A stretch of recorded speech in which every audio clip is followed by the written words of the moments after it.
Namaskaram, Sadhguruji. Uh, the first question that I want to ask is actually related to me. I'm in the last year of engineering, so now there is a very big decision that I have to make now, and people have told me that if I take decisions from my heart, I'll be successful in life. So, but there lies a problem. The problem is that I don't know which thought is coming from my heart and which thought is coming from my brain. So how can I figure out like which thought is from my heart and which is coming from my brain?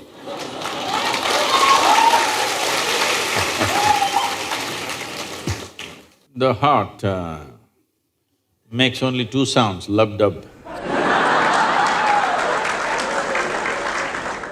Unless the local girls are disturbing it and it's going crazy. Otherwise it makes only two sounds. Rest of the noise is all coming from your head. This idea that something comes from the heart, something comes from the brain, it's metaphoric, but unfortunately a whole lot of people are taking it literally. There was a time in many parts of the world, particularly in Arabia, the medical science in Arabia believed the blood is pumped from the liver. You might have heard Urdu sayings about Kalija, have you? Because they believed blood is being pumped from the liver, because liver is a far more complicated organ than the heart. Heart is a simple pump. So do not give it any more responsibilities other than continuously pumping the blood and keeping you alive, unless somebody here breaks it. So, about the last year of engineering, I want you to change that language because this happened. Can I tell you a joke? It's okay? Yeah. You're pretty serious about this, that's why I'm asking. This happened. A very celebrated scientist was at a dinner and he was not grandly dressed or anything, he was looking very ordinary. So the lady who was,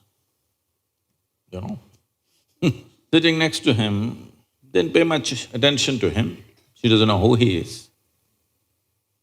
But after some time, just to be polite, to make some conversation, "May I know what do you do?" He said, "I'm studying science." She said, "Oh, I finished that in my 10th class." So you're not going to, you're not in the last year of engineering, maybe the course, but not the last year of engineering, because for your entire life, if you learn engineering, when you're dying, after 100 years, okay? I'm not preponing it. After 100 years when you're dying, you would still know, if you are a constant learning process, you would still know you know very little about engineering. With that little, many things happen, that's different. So don't be in the last year of engineering. I know the program may be closing, but not the last year of engineering, okay? So, essentially engineering means to have things the way we want. Yes? When we say this building is well engineered, I'm not saying that. If we say this building is well engineered or an automobile is well engineered, what it means is it's functioning the way we want. Yes? Of all the pieces of engineering on this planet, of many pieces of engineering, a tree is a fantastic engineering, even a mountain is fantastic engineering, because it stood there for 1,000,000 years, that means it must be good engineering, isn't it? Yes? Something that stands there for 1,000,000 years must be well engineered. Of all this, the most sophisticated piece of engineering is human mechanism, isn't it so? Hello? Most sophisticated of all the pieces of engineering.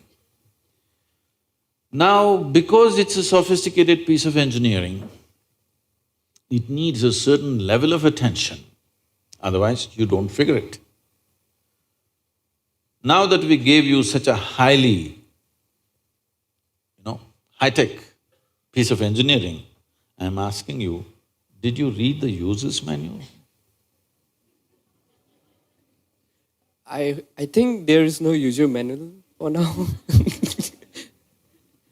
How can they make such a fantastic piece of engineering without a user's manual?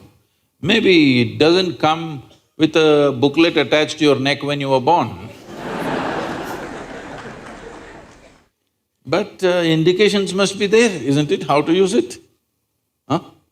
Is it true somebody who's an athlete or a gymnast or someone else like that learns to use their body than a whole lot of other people? Yes? Obviously, at least one aspect of the physical engineering of the body, they seem to have read the user's manual about the physical aspects. Is it true certain people are able to use their mind better than others? Maybe they read another part of the user's manual. So, now with this heart manual and the brain manual, see, the problem is most people are prejudiced against the brain. This is a question that always comes to me, Sadhguru, I want to meditate but thoughts are coming. The common question everywhere. I ask them, see, I'll make you meditate. We will stop the liver, we'll stop the kidney, we'll stop the heart, we'll stop everything, okay? Oh, no, Sadhguru. So you want the liver to function when you're meditating. You want the kidneys to function. You want even the spleen to function, you want the heart to function. But you don't want your brain to function for some reason. This is simply because brain is a new equipment that you got in the evolutionary process. This level of cerebral development happened more recently compared to the other systems. If you cut open any mammal, they all have all these parts, isn't it? Every part that you have here, all of them have. Even if you open a frog, most of you, your biology department.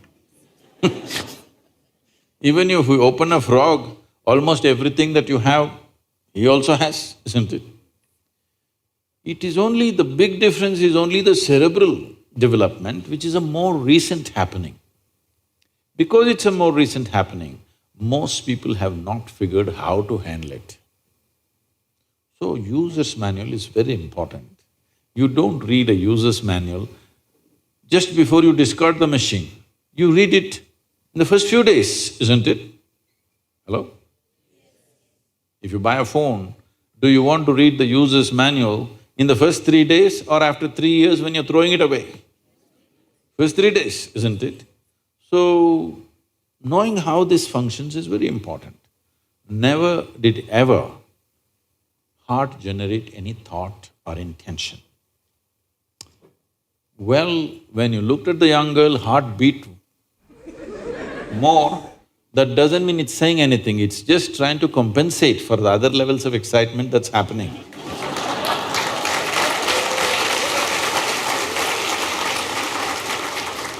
The heart is not trying to say anything, it is only compensating, you need more blood, so it's pumping little harder.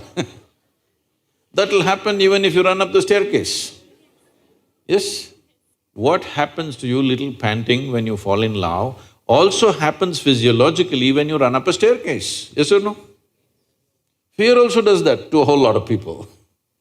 So, heart is not trying to say anything, it is just trying to make sure every part of the body gets the nourishment of blood flow. So, it's your brain speaking in different tongues. What's your native language? What's your mother tongue? Assamese. So, because when you know 2-3 languages, sometimes it gets confused, sometimes it speaks in English, sometimes in Assamese, sometimes in something else. So you're thinking different people are speaking, heart is speaking, mind is speaking, no. There is thought and there is emotion. People think these two things are saying different things. They're not saying different things. The way you think is the way you emote, isn't it so?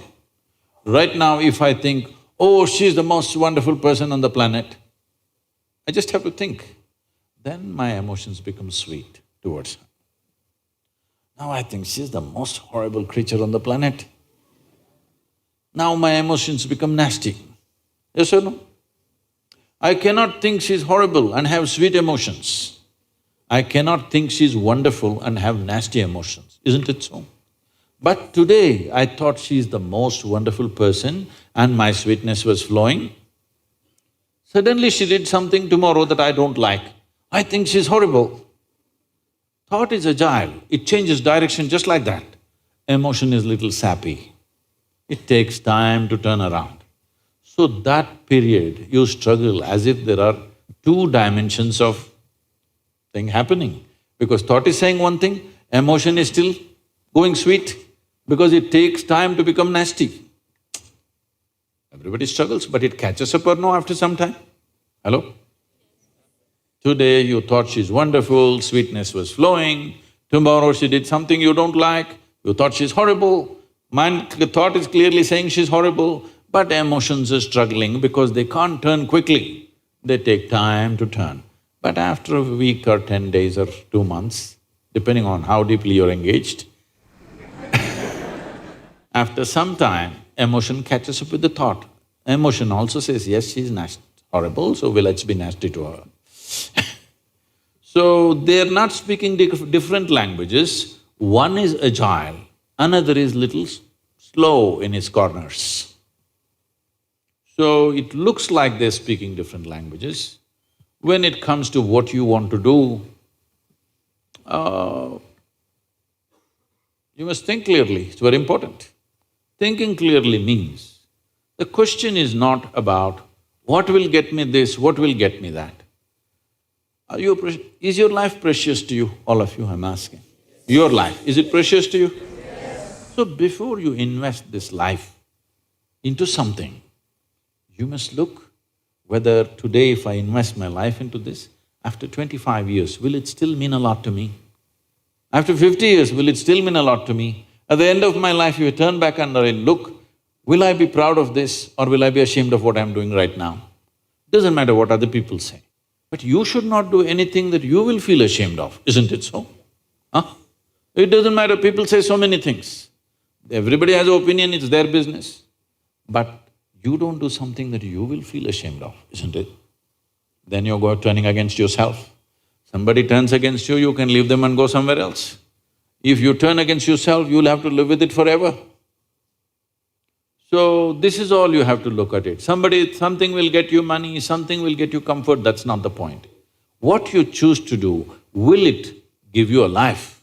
When I say give you a life, are you just trying to make a living or are you trying to make a life out of this? It's important. Making a living is not an issue. A worm, an insect, a bird, an animal, all of them are making their life, making a living, isn't it so? They're even making a life out of it, but definitely they're making a living. So making a living with such a big brain is not an issue. Earning your food is not an issue, making a living is not an issue. Only problem is you want to live like somebody else, that's an endless problem. I want to live is not a problem. I want to live like you, this is a problem. So, it is important, if you consider your life as a precious life, you must make sure you make a wonderful life out of this. Whatever opens up in that direction, that is the thing you should do. But when you're under the pressure of peers, somebody is saying, I'm going to America, somebody says, I'm going to the government job, somebody says, I'm doing this. So one thing that all of you should do before you make big decisions in your life is withdraw from these pressures of peers, professors, parents, everybody. Just spend 3 days to 1 week by yourself. Look at it, what is it that you really want to do? Not under pressure from other people. What does this life want to do? Do that. It doesn't matter what other people think about it.